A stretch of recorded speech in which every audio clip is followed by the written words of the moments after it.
Hello, friends.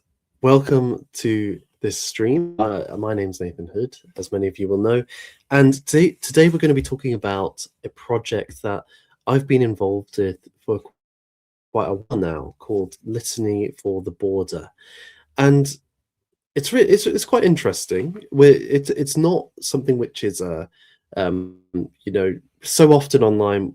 It's always about the big events of the day, the major and political aspects of the country. Um, uh, it's also the, you know, the yeah, it's going to be politics. It's going to be maybe something of a ultimate metaphysical significance, like the cycles of the universe, the great stories of creation and apocalypse. And beyond that, it tends to be quite negative or critical, something which is very much deconstructing the current order in some capacity and making a part of a broader argument for change, whether that be political or cultural or something like that. And I've done my fair share of streams of that nature, not so much political, but tend to be philosophical, metaphysical, mythological, etc., trying to get into the real essence of things. And to some extent, we will be doing a little bit of that today. But I really wanted to talk about this project because it's something which I've had the privilege and pleasure to be a part of in building, in experiencing. It's on a kind of small scale in the grand scheme of things, but it's something positive. It's something which is creative, something which makes us think, and maybe just takes us out of the moment of all the hecticness of the current moment, all the I don't like the word toxic because it can be used as a bludgeon, but something which is just um, outside of current discourse, outside of the current frenzy that we find online, and just explore this artwork which has been developed. But before we do that, I would like to plug something which is very dear to my heart also, which is the Corncrake magazine. Corncrake, which has been running for 2 years now. Last month, it went into print for the first time on a consistent basis. From now on, there will be a print publication of the Corncrake, which really celebrates great literature, whether that be classic writers like Charles Dickens or William Shakespeare, to supporting new writers, independent authors, to get their own work out there and to test things and to try new stories.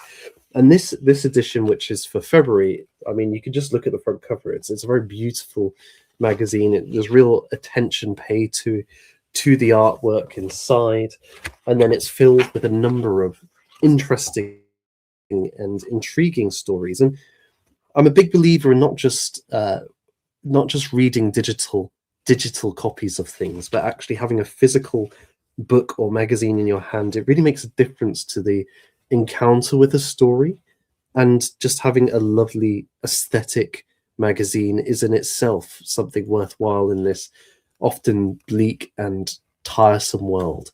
So I would recommend it. So if you're interested, go now to the corncrakemag.com, where you can buy this month's edition of the Corncrake.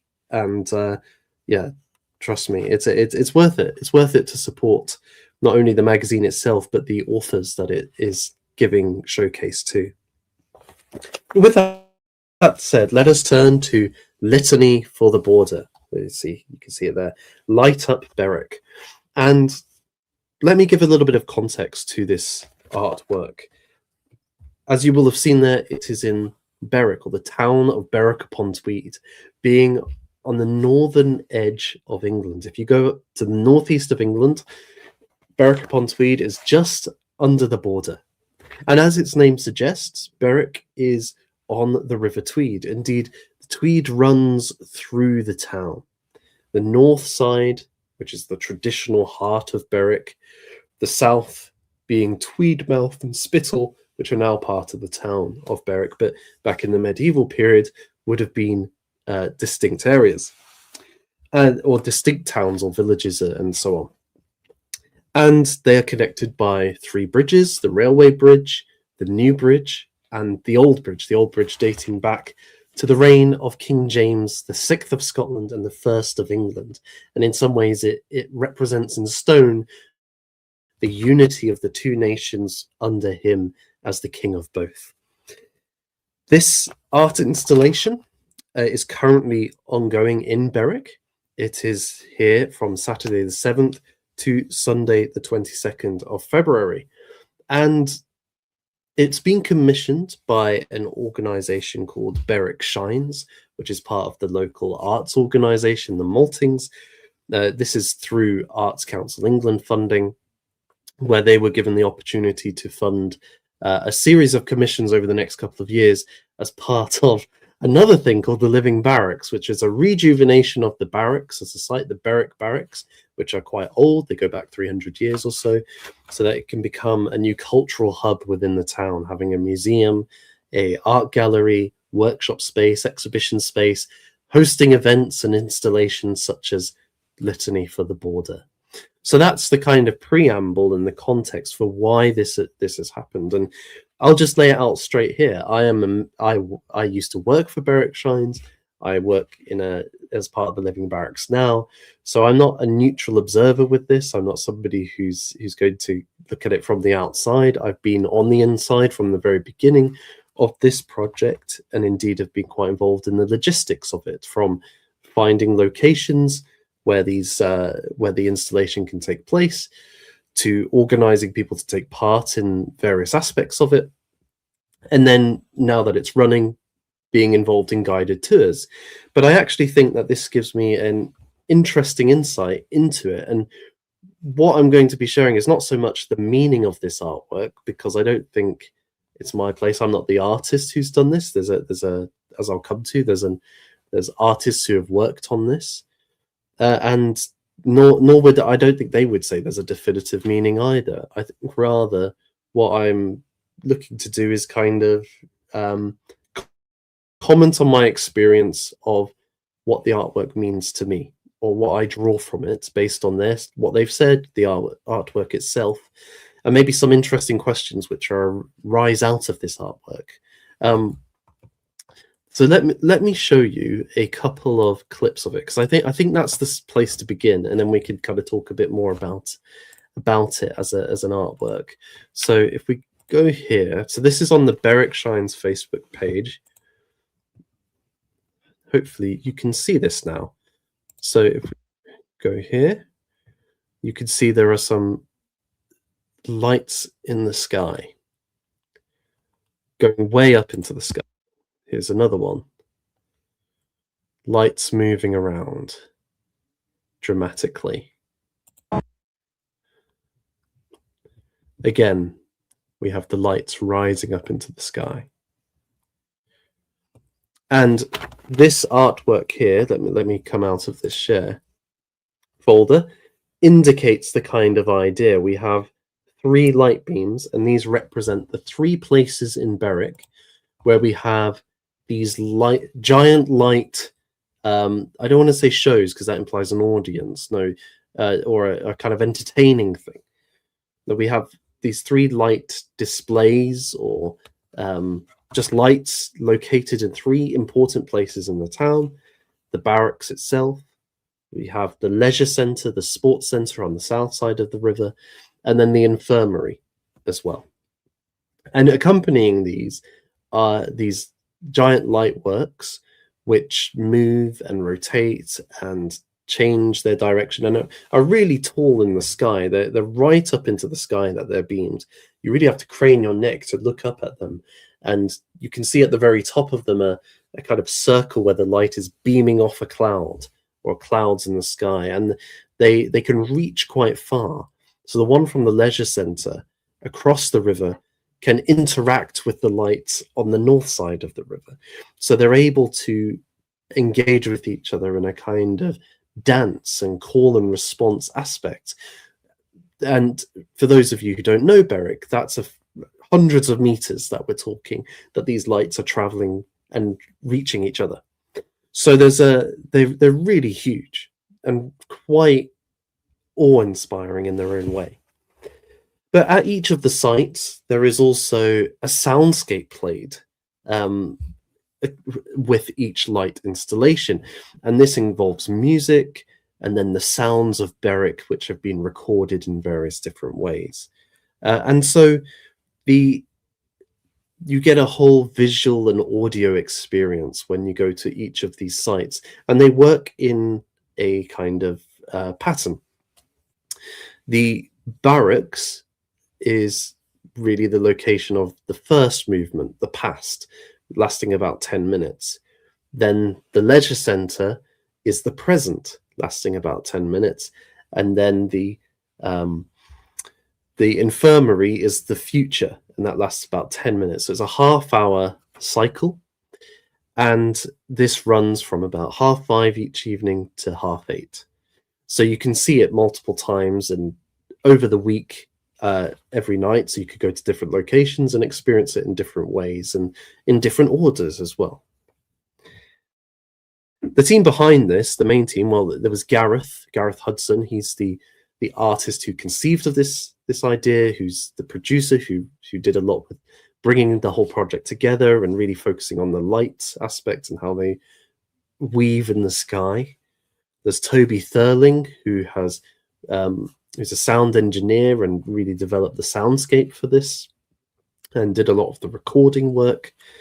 There's Eleanor Cully Buringer, who was the composer of the music which was used, and that she wrote 3 motets, which were then part of my job, or the team I was on, was to recruit choirs and members of the public to take part in the recordings of those musical pieces, and we had about 350 participants in total. So it was a really fantastic contribution from the town that can be heard in these soundscapes. I think it's I'm just going to show you my notes. I have a whole page of notes, all interconnected. There's not a definite kind of structure here in some ways, but I guess the starting point I want to kind of talk about here is that the way I encountered it myself is through the guided walks that I was a part of, where we'd have somebody leading a group of 10 to 15 people, and when we got to each site, we would give them headphones which were connected to a phone or a MP3 player that I was in control of, and then they could hear the music synced up with the lights at each location. And we did it in a slightly different order because of the timings that were going on. So we went to the barracks first, the past, then to the infirmary, the future, and then to the old bridge over the River Tweed, where we could see all 3 lights interacting in the section called the present. And I actually think that was a really beautiful and magical way to encounter it, and I will explain why in due course. But I think there's something quite powerful about encountering past, future, and then moving into the present, rather than following it in the chronological sequence. There was also a geographical reason. The leisure centre is too far away to walk to from the other 2 places within a reasonable amount of time. So that was the kind of practical reason, but actually for me, the thematic reason was quite, it was very moving and centering. And with this kind of walking aspect to it, I think it ties into the very name of the piece, Litany for the Border. A litany being a form of medieval worship or service which focused on the saints, praising the saints, and there'd be a call and response aspect to it. But bound up with that is the notion of pilgrimage, that one going on a spiritual quest, as it were, or journey. Now, in the medieval period, that was often tied to the practice of penance, where one would have to develop a sense of contrition and do various penances or punishments for their offences or sins.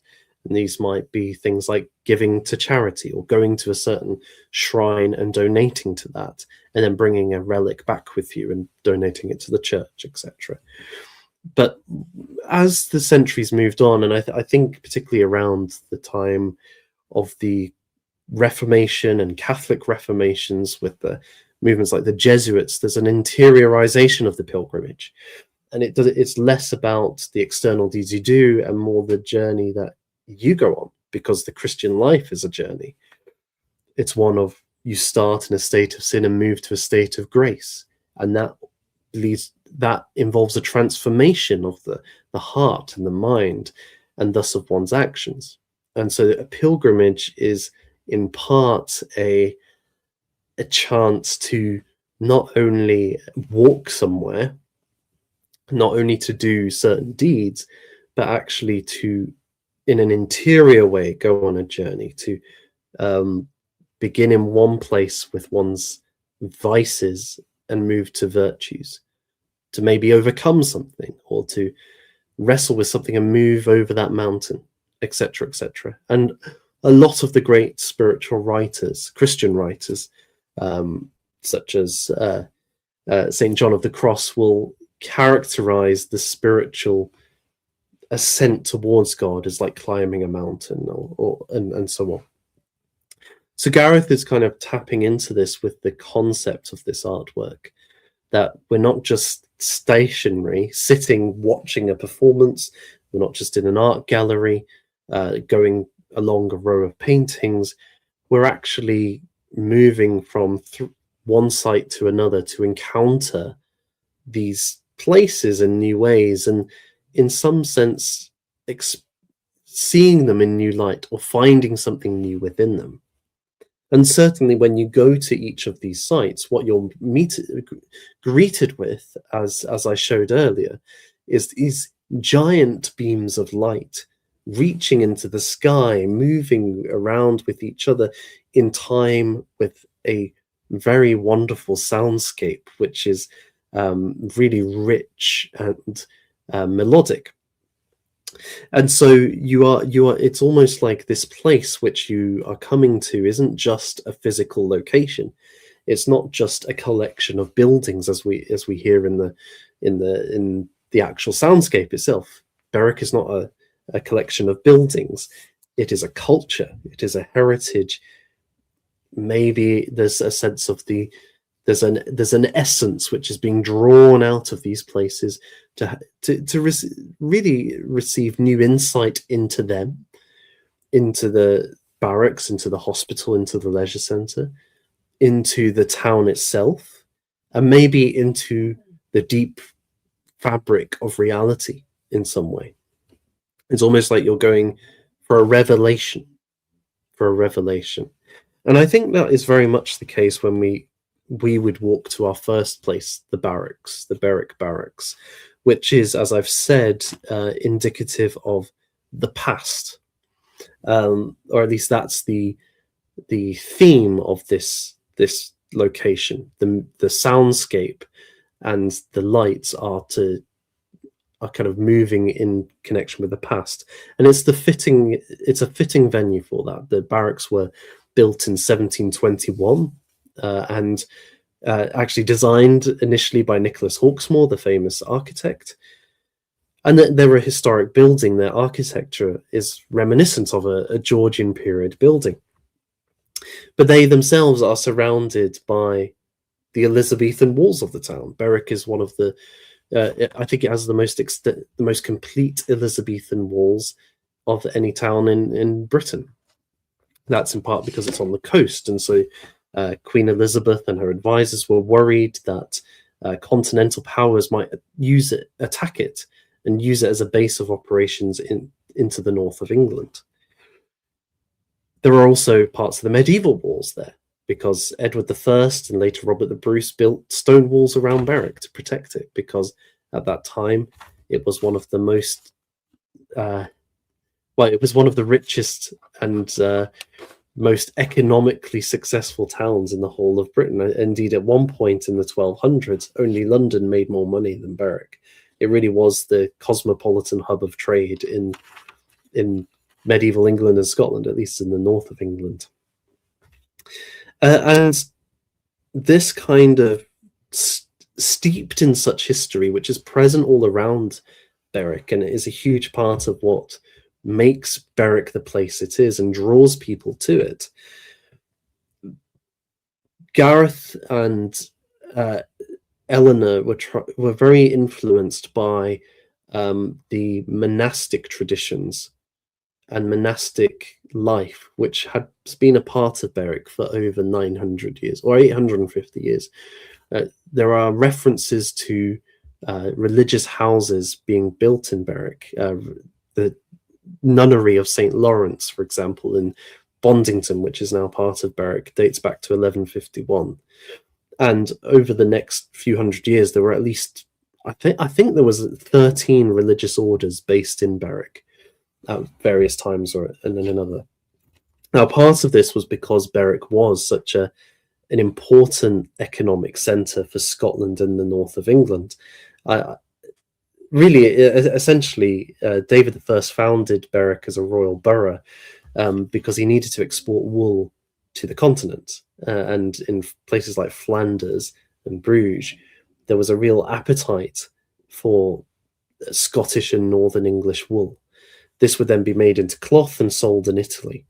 And so he used Berwick, which has a river. The River Tweed stretches right inland and has many tributaries which connect up to it, and can really go over to the east coast of Scotland if you connect it up with the River Annan.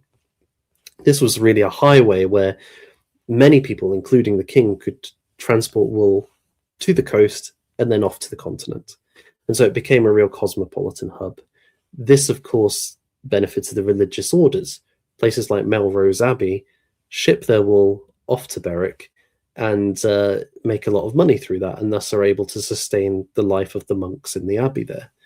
And so many religious orders have land in Berwick and a right to trade in Berwick, and thus set up religious houses in Berwick as well. So Gareth kind of focuses on that aspect, and this is reflected in the music, which is inspired by both the kind of Gregorian chanting or and so on of monastic communities, but also of a medieval text which is from the local area, the Coldingham Breviary.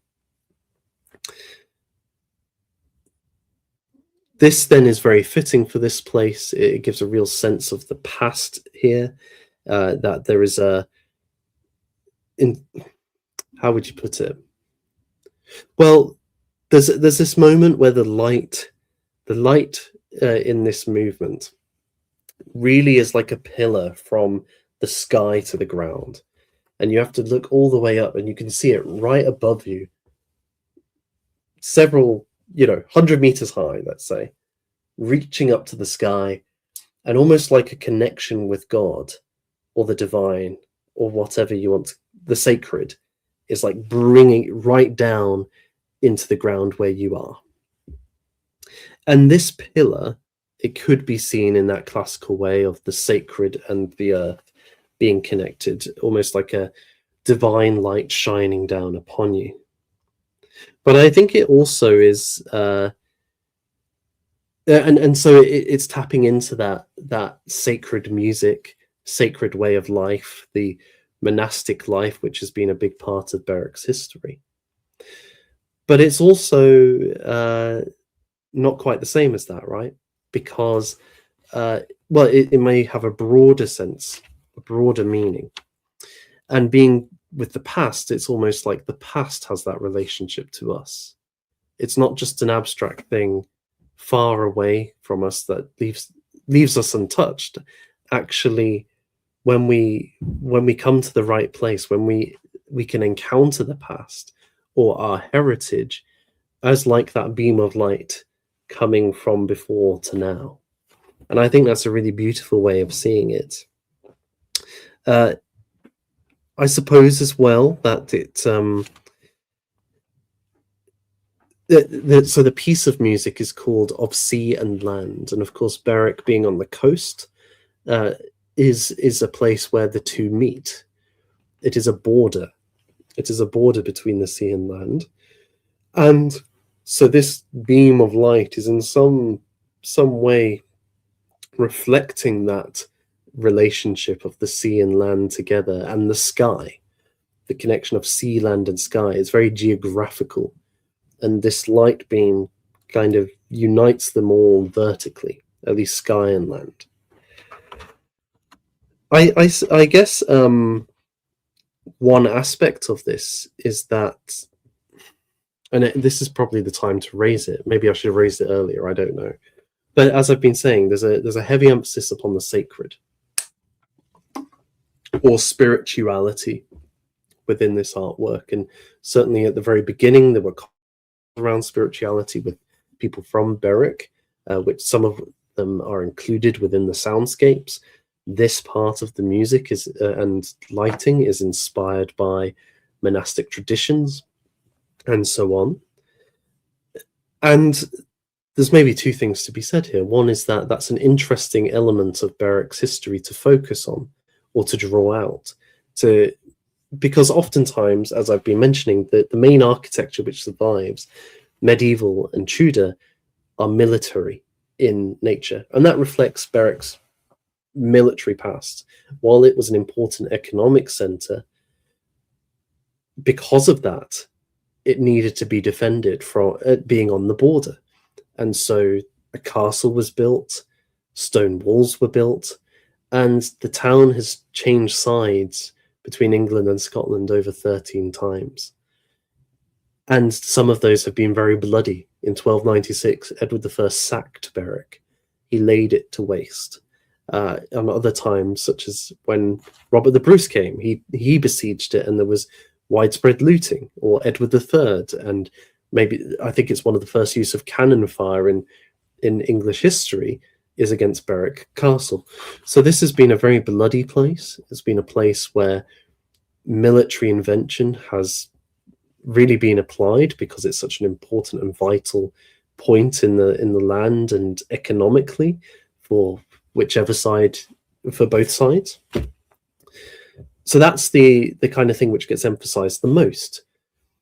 But this artwork says, no, that isn't necessarily the most important thing. That's actually what we want to draw out is the spiritual or religious history of Berwick, and recenter, or maybe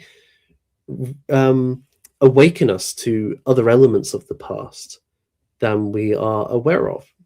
And I think that ties in with the idea of heritage, which is mentioned in the soundscape by Reverend Henderson, who was somebody who collected a lot of history about Tweedmouth, rather than history.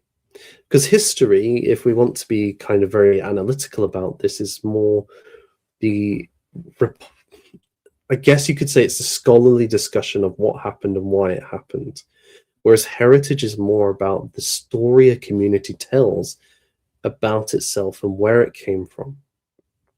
Those are not necessarily the same things. There can be emphases in heritage, which lead in certain directions.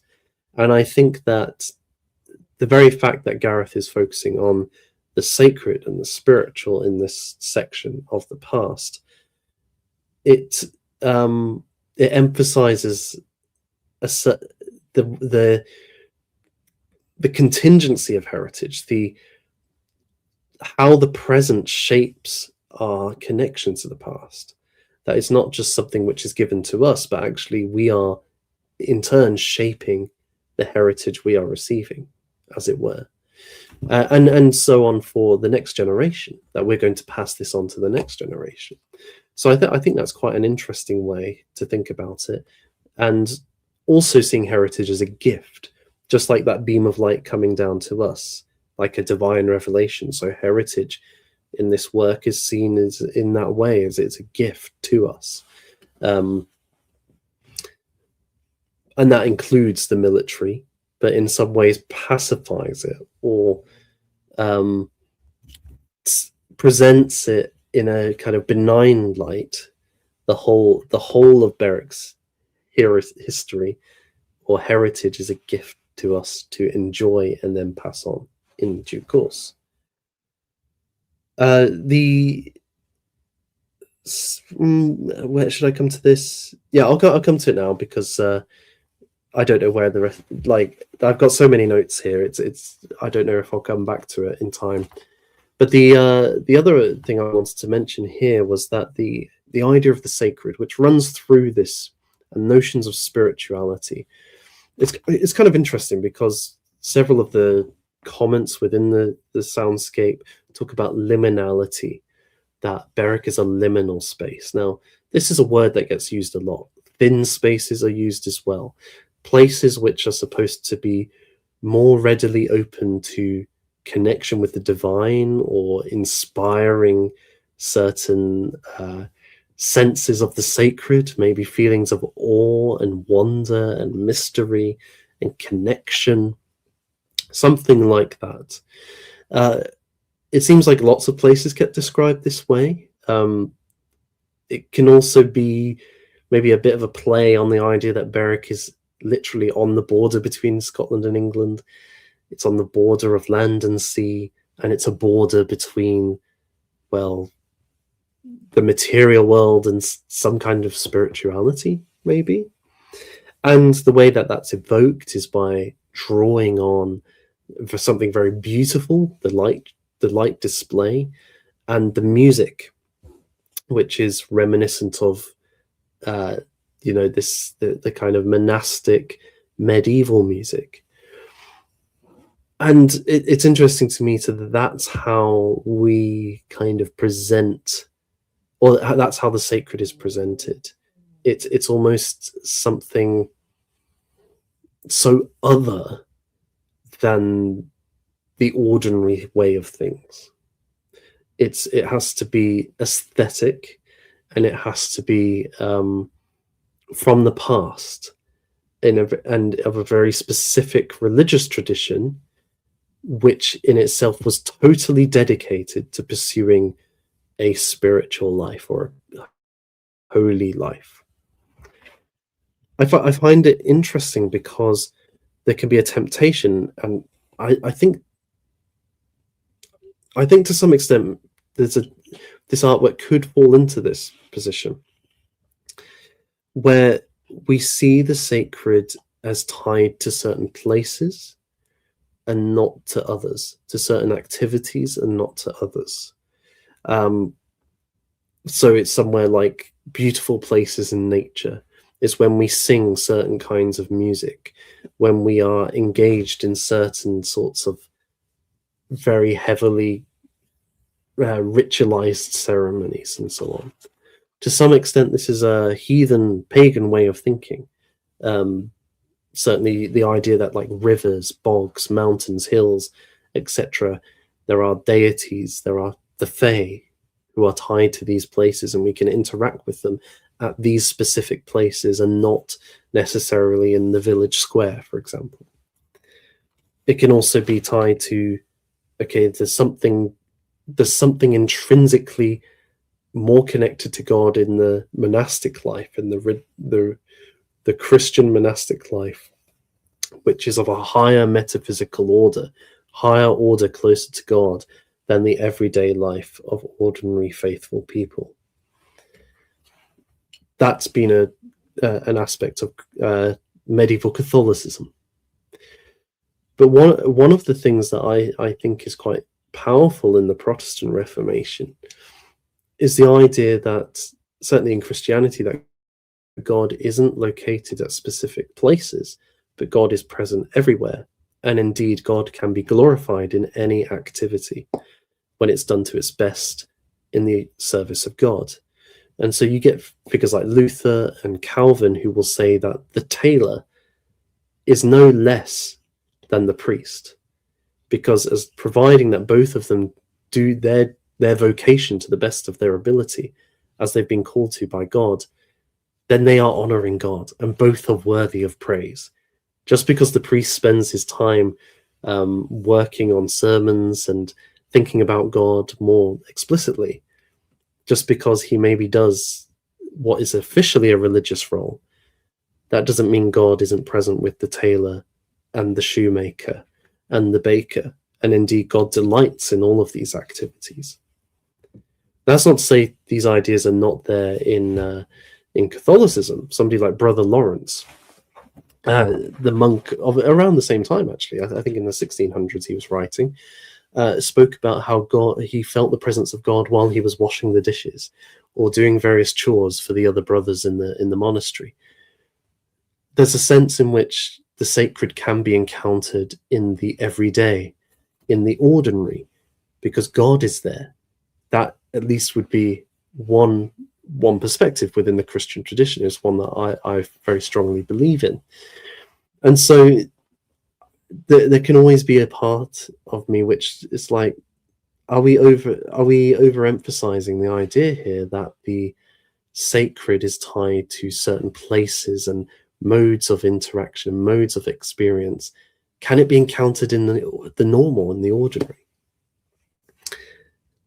And while Litany for the Border can veer towards that sometimes, I think, or at least on a superficial level could be seen that way, it does give testament to the idea that the sacred or the spiritual can be found in the ordinary. And I think two ways. Firstly, the soundscapes don't just have these beautiful melodic music inspired by medieval singing. It also includes the sounds of Berwick, the river. We had microphones which actually went under the water, and so you can hear the voice of the Tweed, as it were. We hear the trains, we hear the seagulls, we hear machinery operating, integrated into the music. So these things are not kept apart. They're lifted into the story of the spirituality. But also the locations. So none of the locations are explicitly religious. Indeed, the barracks, being a historical place, used to be a place where men and their families lived and served and went off to do battle afterwards, which may be a testament to Berwick's history. You have the leisure centre where people go to work out, people go to swim, for various physiotherapy, etc. And then the hospital, where people of all ages go for a variety of reasons.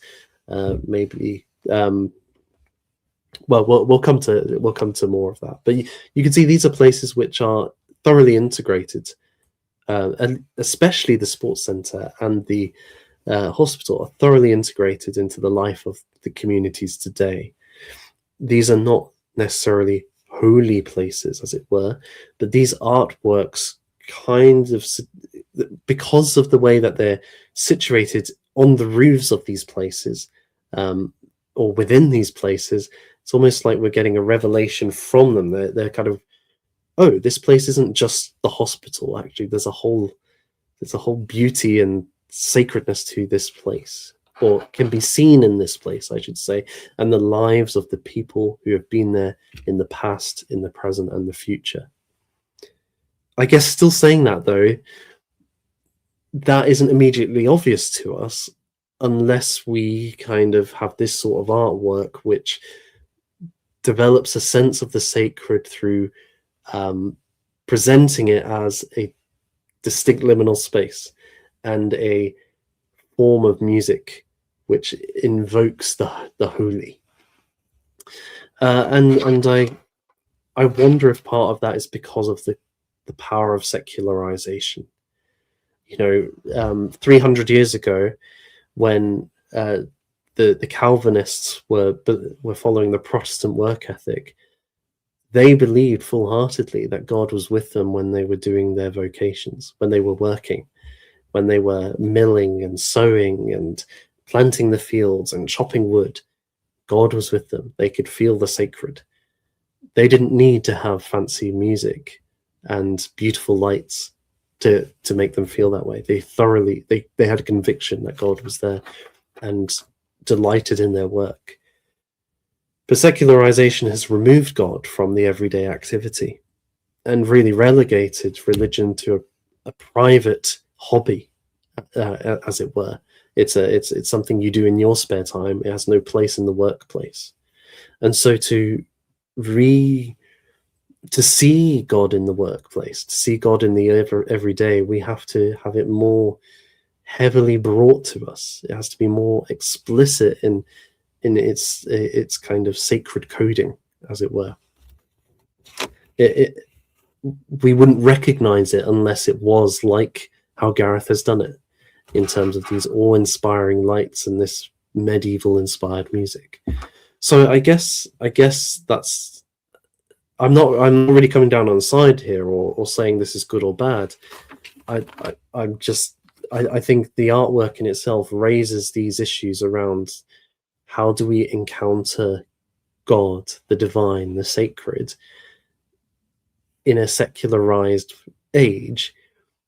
In a like, are we saying God is relegated to specific places, or can only be encountered in specific places and ways, or can the divine be encountered in the everyday? And I think the artwork, to a certain extent, is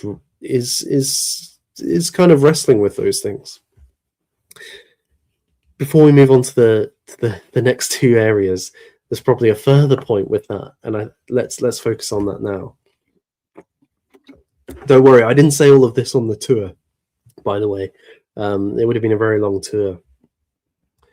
I guess the other point is, this is an artwork wrestling with spirituality without being confessional itself, without coming to a distinct perspective. And this reminds me a lot of the attitude Richard Wagner had towards the relationship between religion and art. Certainly in his later works, after he had read Schopenhauer and so on, he continued to write on these matters. And I remember him writing about how he thought that the power of religion was really in its aesthetic power. That through beautiful artworks like Raphael's Madonna, what was he saying? He was, through those artworks, we kind of encounter the sacred. Maybe Rudolf Otto might say inspires awe, fear, and love, right? Something like that. The problem with religion is it dogmatizes the beautiful artistic stories and visual artworks, right? It doesn't just allow you to see the Virgin Mary holding the babe as the symbol or personification or embodiment of divine love. It says, no, that actually happened in history, that God came into the world as Jesus Christ through the Virgin Mary. And so it makes you believe these things which are not really part of the sense of the sacred. They are something which detract from the sense of the sacred, because you're now having to believe a series of propositions which are historically contingent, etc., etc. But he thought that with the Enlightenment and skepticism leading to a decline in religion, that this was actually a new opportunity for art to reassert itself and to take on that mantle that religion had lost through its dogmatism, and thus leading to its becoming discredited. He thought that art, such as his operas, could become the new religion, as it were, or that art could be the new conduit for the sacred. And his final opera, Parsifal, really goes into this, because we have on stage the performance of the Mass twice, one that is broken and one that is complete. And in that Mass, there is no sort of proposition or logic. There is no demand to believe a certain creed or confession. There is only compassion, and compassion which is couched in very religious language. And the sense of the sacred is supposed to be restored and conveyed to the audience of the opera.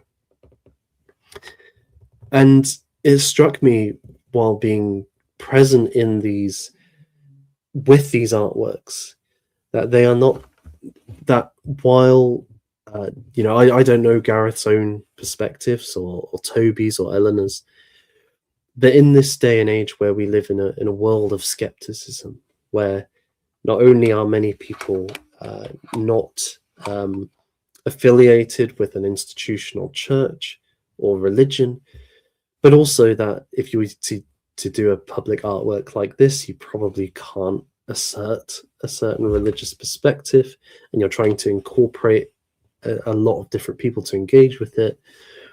that in some ways art is the only place that can be a conduit for the sacred in public life today, in a desecularized world, or in the secularized world, sorry.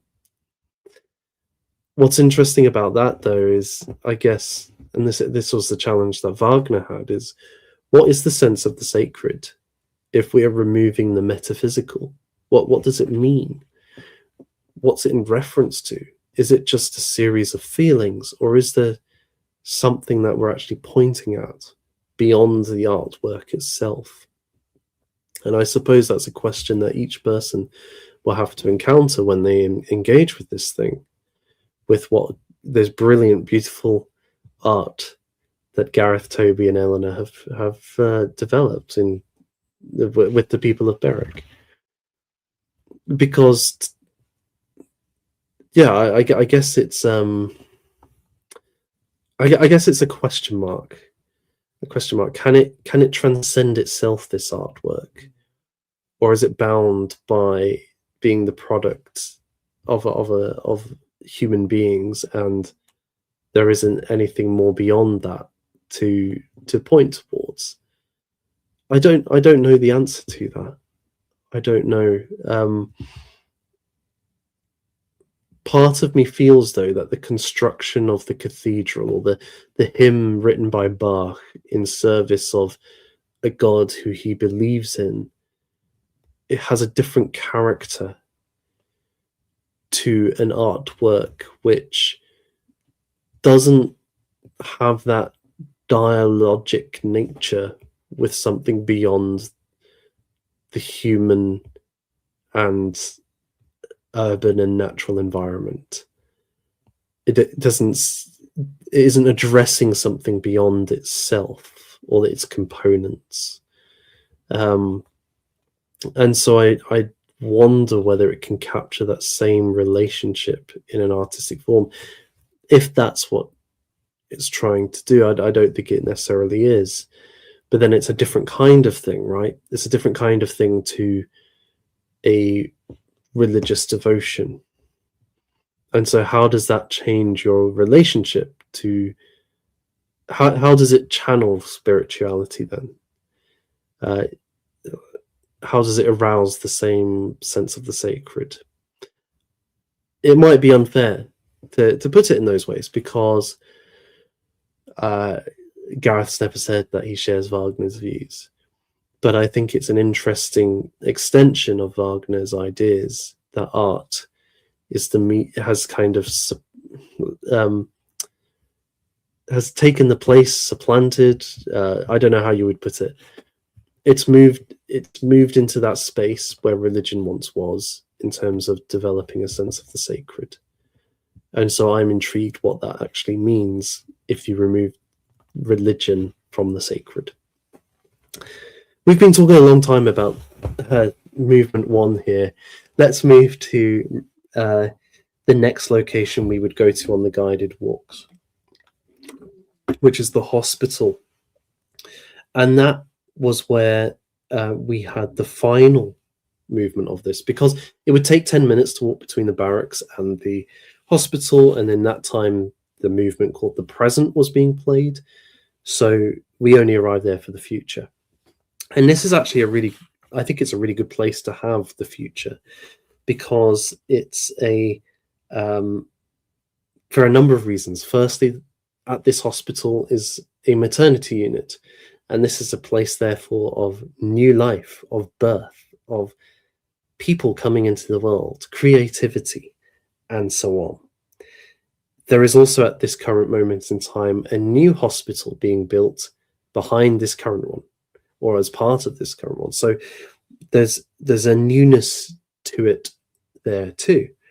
But more broadly, hospitals have cycles, as it were. There is a lot of things which of struggle, but there are also, with the end of something, a new beginning.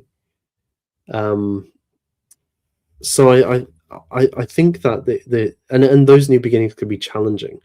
The future is not always rosy and optimistic, but actually it can be a dangerous thing because it involves change. Change can be disruptive.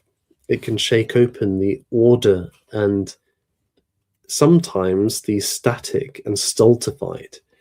So it is both, it is painful, and there can be lament for what is lost.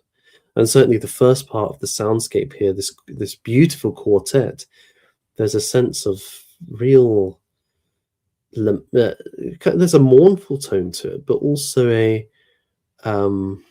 tragic tone, tragic, also almost disturbing at points. So that is very much brought across. But then in the second part of that, there is this really quite joyful music that's played, and it really is uplifting, and the lights are moving in time very quickly with it, and it's not done in a way which is how would you put it, trite. It's not kind of false optimism. There's a kind of quiet joy in life and potentiality of what's possible.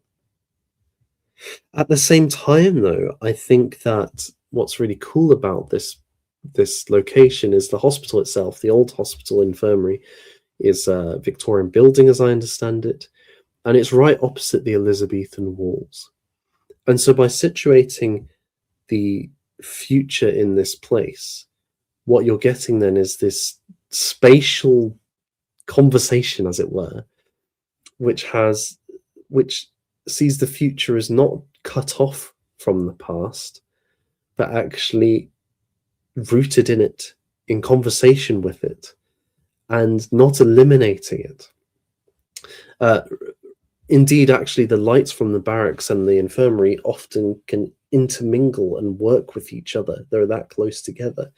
So there's a conversation there between the past and the future. But at the same time, the future is something distinct, and it doesn't necessarily, it's not bound by the past, it's not caged by it. It can go in a new direction, but with the heritage of the past. And so I think that's a really beautiful way of seeing it, rather than a static, stultified, dead past. We have a living relationship of future and past together, which are mutually enriching and feeding each other without becoming the same thing. Indeed, they cannot, because they are separated by the present. Rooted, not bound, alive in the past. I suppose I guess well, okay, I'll hold that thought for the present, because I realize that we've been going on quite a long time. So that is very much the essence of the future part, and then we move to the present. And because the present is based at the leisure centre, and that to me makes a lot of thematic sense, because when you're doing activities, sports, and so on, you're totally, or oftentimes we're totally consumed by the activity. We're not able to think about other things. We're in the moment and we're reacting. We're using our instinct. We're not thinking for a long time and then coming up with a plan. If somebody's running at you with a rugby ball, you've just got to go in and tackle them. There's not a kind of second thought to be had. It's just in the moment. And so you're living very much in the present when you're doing exercise. And so I think, and indeed many of us feel very alive when we do exercise. It feels like we're in action. We're not in a passive state, we're in an active state. We're in the moment. So it made a lot of sense. But we couldn't get across to the sports centre, so we had to bring the group to the old bridge between the north and south of Berwick over the River Tweed, and thus listen to the piece there in our headphones, and we could see the lights from the sports centre, the barracks, and the infirmary.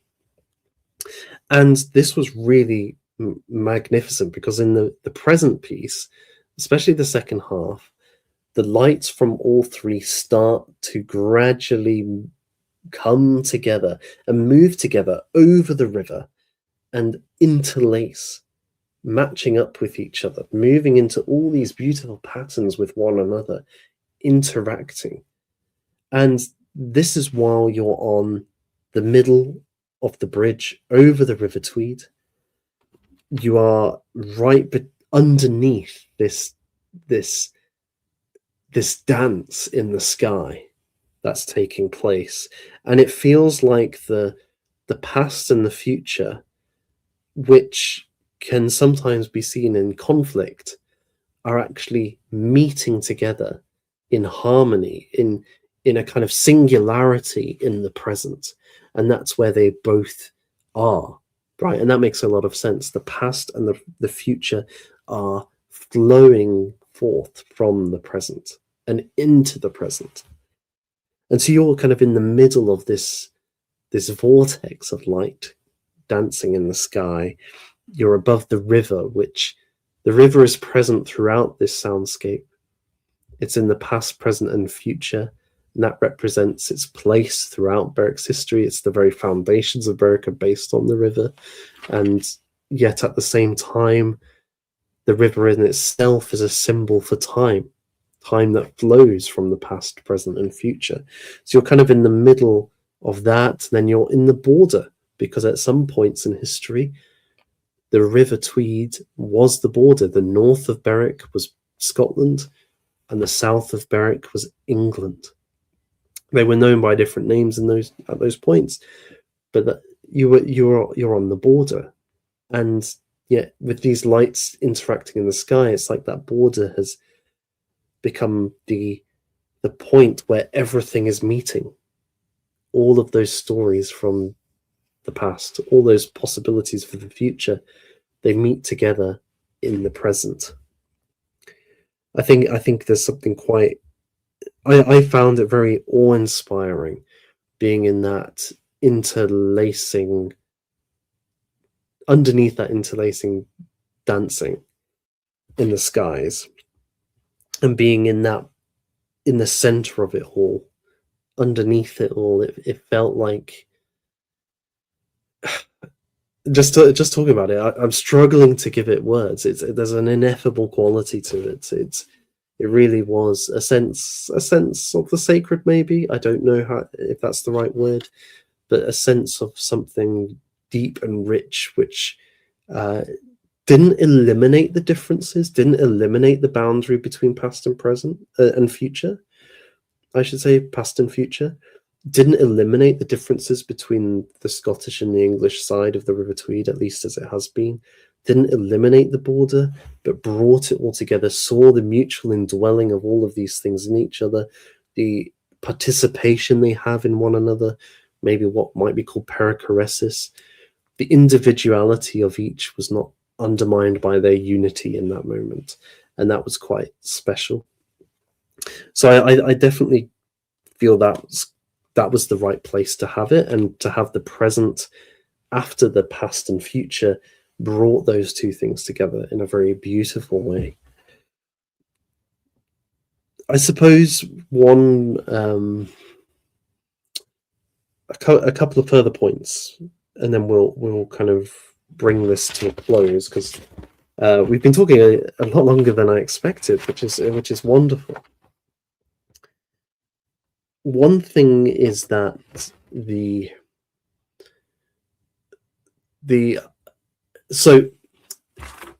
river, as I've been saying, was the heart of Berwick's economy for hundreds of years. It's what made it the second largest economic centre in Britain after London, and brought merchants from all over Europe to settle in Berwick. It was a really cosmopolitan place for hundreds of years. But with the decline of the wool trade, various wars, it receded in importance, but it was still had value as a place. But there was a big shift in the 19th century, because for a long time, rivers, oceans, travel by boat was the quickest way around. It was the quickest way to transport goods, quickest way to just travel to anywhere. And indeed, if you wanted to get to Europe, well, Berwick was a great place for that, because you just go down the River Tweed, out into the North Sea, and within a day, you're down in Holland, right? So it's a good place. And from there, if you go along the Rhine, you can get into the heart of Europe. So within 3 days or so, you're down in Italy. It's a quick journey. But the Industrial Revolution changes the mode of transport, which is the quickest. And the boat, the canal boat as well, is eventually replaced by the steam engine, Stephenson's rocket and all that. And railway tracks are laid all across Britain and eventually across Europe and the British Empire, because these are the quickest ways to move troops, goods, and people. And we can move a lot more of them at a quicker rate. And so Berwick is no stranger to that. In the 1800s, a great railway bridge was built on top of where the castle used to be. There's only one wall or so left of the castle now, which is a real shame for somebody like me who loves medieval castles.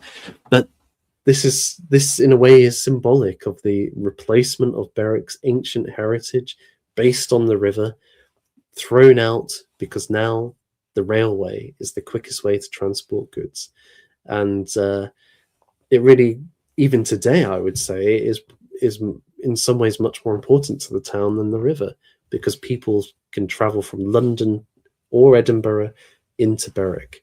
It's on the main coast line, east coast line between London and Edinburgh and Aberdeen. So a lot of people come to the town on holiday. They move to the town knowing they can travel on the train. It's really become the new highway for the town and main way people come to it. I suppose goods are mainly brought by lorries still, so the road network, and that's another replacement of the river.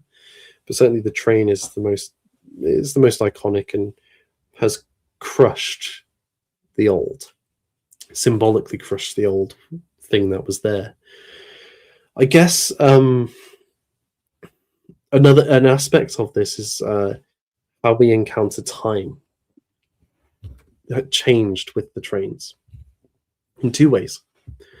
The first is that to have a train schedule, a timetable for trains where they're going to be, there had to be a standardization of time zones. Prior to this point, time was a little bit in flux, in the sense that you could go to one area and the clock on the church would say one time, go to another area, and the clock on the church would say another time. There wasn't a standardized time for Britain. But with the new train timetable, there was a standardization. And this carried over into the factory, that there was now shifts where you would work from this time to that time. Time became measured. Time became broken down into units, which you could put together into quantities. And this became the primary way in which the British and Europeans thought about time, that it was measurable according to set units. And this dominates much of the way we interact with the world today. We work 9 to 5. We have our break for half an hour, XYZ. It's all in numerical terms. And it reflects our analytical ways of thinking, of our desire to categorize, to measure, the scientific ideals that many have kind of infused our worldviews. And it's very it's tied to things like punctuality, to completing things on a deadline, and so on. Now, this is contrasted with ways of thinking about time that I've seen them spoken about in kind of being African time, or maybe Asian time, or South American, kind of developing world time. Although I think in Africa it's quite strong. And these are comments made by researchers of this, and also actually many Africans who have come to Europe. who I have met, and they will say, no, we don't think in terms of time like that. We think of it more as in terms of events. So it's not so much that we do X at 11 o'clock, is that once this happens, then we'll do that. We'll do this when we're ready to do this, that kind of thinking. This leads to no end of problems when, for example, say there's a wedding being called, and there's stories of, the European turns up to the wedding at 11 o'clock. No one else is there for another 2 hours because nobody has felt the urge to do the wedding at that time. It's just not the right time. We'll do it when we instinctually feel it's the right time. It's not measured in the same way. It's not about the numerical time that it has been appointed. It's more, Kairos time is probably the wrong word, but when it's meant to happen, we'll go and do it. One is a more efficient way of thinking. The other is maybe a more in tune with the world way of thinking, perhaps. Less external. Time is not external. It's very much inbuilt into you. So that's one aspect. And it was interesting watching the lights, because actually there was one point where the lights at the barracks looked like a clock hand going backwards and forwards and kind of moving about very quickly. So there was references there, but maybe the other aspect with the trains is that some historians have noted that time didn't just become broken into blocks and quantified. It also, how would you say, there was a sense of acceleration which hadn't been there before. People before the train didn't travel quickly, and everything went at a certain pace. Even the horse charging was only for a short period, right? But with the train, you suddenly get speeds which people have never gone before. And on a consistent basis, they're getting faster and faster and faster. Then you get the motor car, the aeroplane, and so on. But that doesn't just apply to modes of travel, how quickly you can travel to places. Just think of the fact you can travel to, like, I traveled to Arizona in 10 hours from Britain. In the past, that would have taken months, right? But that travel time is accelerated. But our whole way of life is accelerated. Due to the technological advances in electricity, we can do things really quickly that our ancestors took a lot longer to do. And indeed, now with smartphones, we can just search things and get the information right to our fingertips within a few seconds. Whereas before that, if I had a question, I'd have to either go and do research in a library or go and make some observations in the world and like do some study or something. That's why you had all these great 19th century observers and botanists and explorers finding out stuff, right? We would just go on our phones and see what the Wikipedia says or whatever. AI would tell us. So we've had this increasing sense of acceleration in our societies, and our relationship to time now is both instant. We crave instant, immediate things. So much so that I think a 10-hour flight becomes unbearable, whereas for a medieval person, that would be a relatively short journey. But also that because everything's immediate, everything feels like it's not going anywhere, because we've reached peak velocity almost. Well, when you're at that peak velocity, how can you feel that you can go any faster than that? How do you feel like you're moving forward? You're just constantly in the immediate now. There's no sense of distance between now and where I'm going to. I just get it immediately. So we don't feel that sense of going forward. We don't feel that sense of speeding up anymore. It's if anything, we feel like we're slowing down and not moving forwards. So I think that's an interesting aspect of time, which tied to the train, perhaps replacing the river. I wonder if there was something there that could have been explored in Litany for the Border. as a fundamental shift in who we are compared to those of the past. Um, yeah, as a shift in the very narrative of time, or how we encounter time compared to those of the past. It might have been an interesting avenue to explore, especially as standing on the old bridge, you can see trains going past on the Royal Border Bridge above you.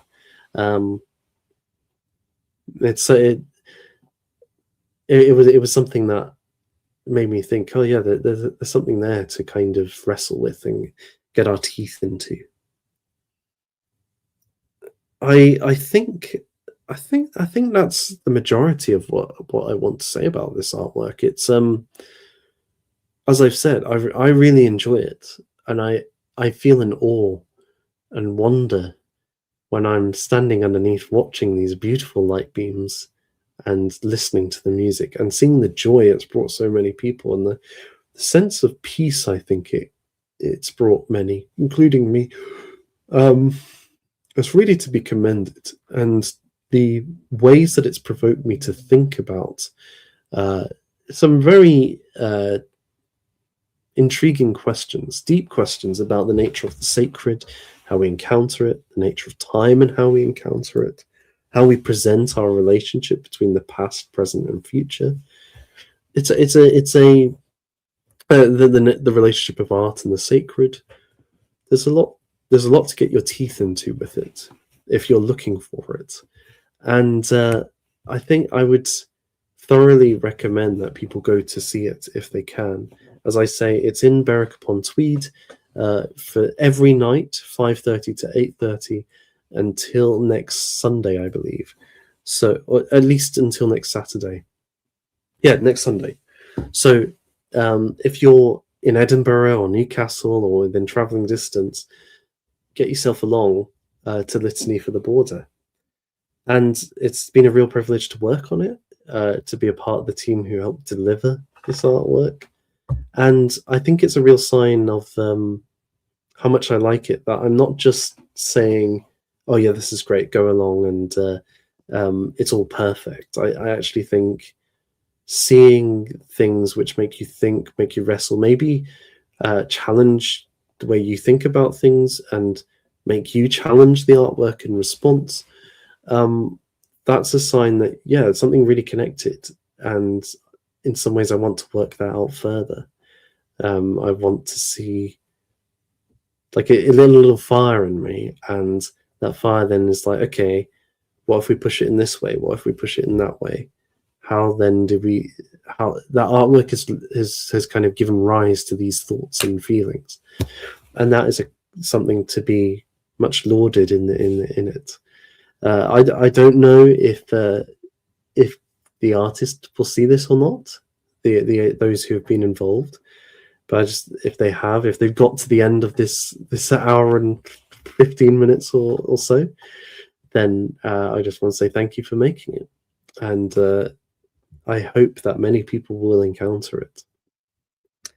As I said before, this is a bit of a different stream, something just to step outside of the ordinary political and philosophical fare that we get on YouTube and so on, and just discuss a regional artwork, a large scale artwork for a town, for a region, and get into some interesting ideas and